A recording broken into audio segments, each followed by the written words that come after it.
What's going on, everybody? It's Royalty Crypto here and welcome back to my channel. So are altcoins officially dead, and is now the time to cut your losses and move on from this market? In this video, I will be discussing why I personally think this is the worst time in history to sell altcoins, and I will be backing that up with multiple different macro catalysts that are coming around the corner. I'll also explain why there is more fear entering the market right now, and last but not least, this is a brand new YouTube channel, so I would greatly appreciate it if you could like and subscribe, as your guys' support really does motivate me to come back and make more content for you each and every day, even though we have been in quite a terrible time for crypto in the past couple of weeks to months. But with all that being said, let's talk about this market. So as you guys can see, basically every coin in the top 10 is down in the past 24 hours, and I believe that that is largely because of the fact that people are just getting bored and frustrated with this market. We've had irrational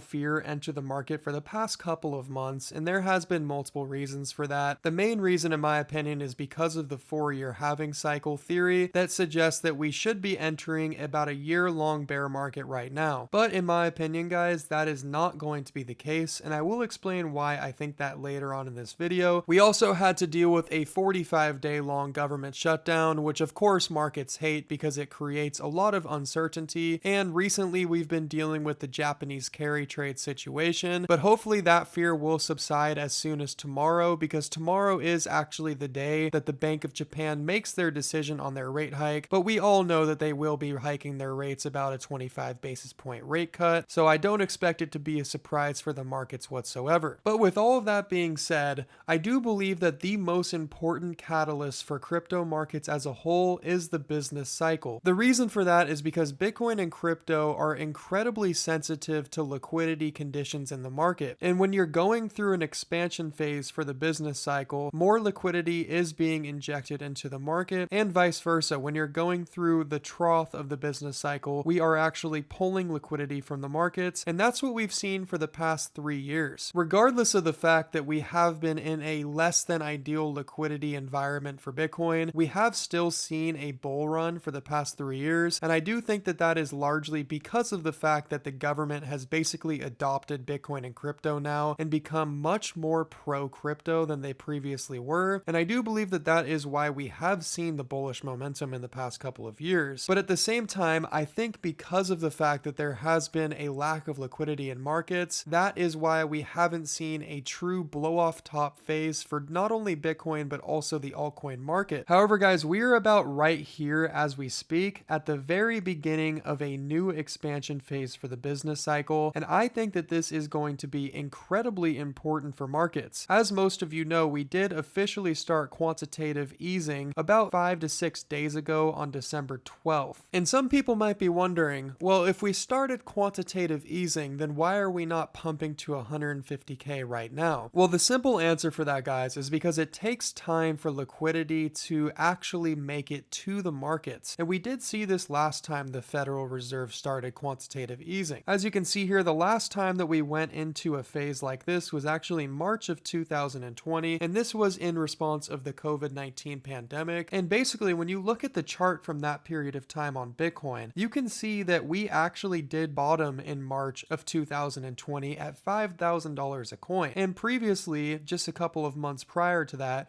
we were as high as $12,000 for Bitcoin. So leading into that decision, we had quite a significant sell-off, which is pretty much what we've been seeing in the past couple of months. You can see that we topped in October of this year at $125,000, and since then, leading into the quantitative easing announcement, we have come all the way back down to $85,000. So it is very possible, in my opinion, that we could actually see the bottom in December of this year, because of the fact that that was exactly what happened last time that quantitative easing was announced. And as you guys can see, we did have a slow grind up for the next couple of months after that announcement, but we didn't start going parabolic until late 2020. So in my opinion, guys, I think that we could have a slow grind up for early 2026, kind of what we saw in 2020, and then potentially start to go parabolic in mid to late 2026. Now, of course, it is very difficult to predict an exact timeline of what will play out for markets,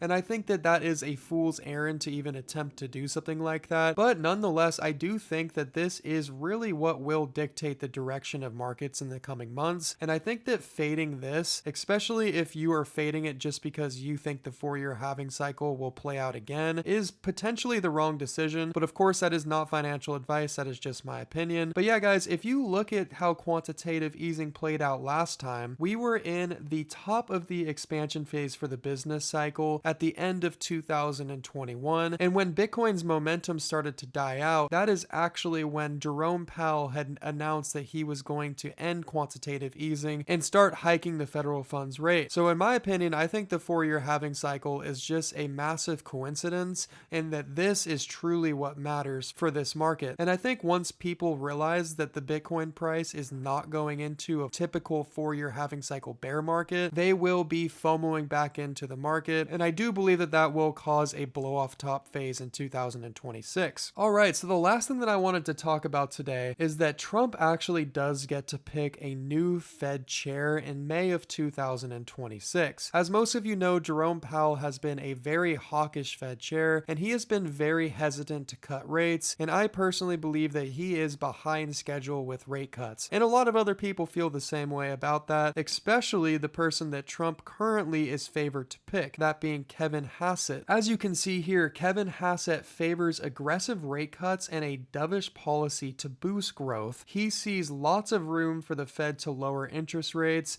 especially with low inflation, and he views AI as an opportunity for easing and pushing for greater Fed transparency. All of these things would be incredibly bullish for the market because, guys, the market loves clarity and risk on assets love liquidity. So lowering the interest rate would undoubtedly give us that liquidity that we've all been looking for. Also, a couple of other things that I did want to mention is the fact that we most likely have stimulus checks coming next year, and most Americans, I believe every American that makes under $120,000 per year, don't quote me on that because I don't think that's confirmed, will be receiving a $2,000 stimulus check, which is very similar to what we saw during the 2020 and 2021 bull run for Bitcoin. So more liquidity for retail investors is of course better for altcoins in particular. And last but not least, people are expecting to receive one of the largest tax refunds in history this year because of the fact that there is no tax on tips and no tax on overtime. And most people who have been working jobs that receive a lot of tips and work a lot of overtime, they have still been having that taken out of their paycheck. So once we get our tax return back in May or April of next year,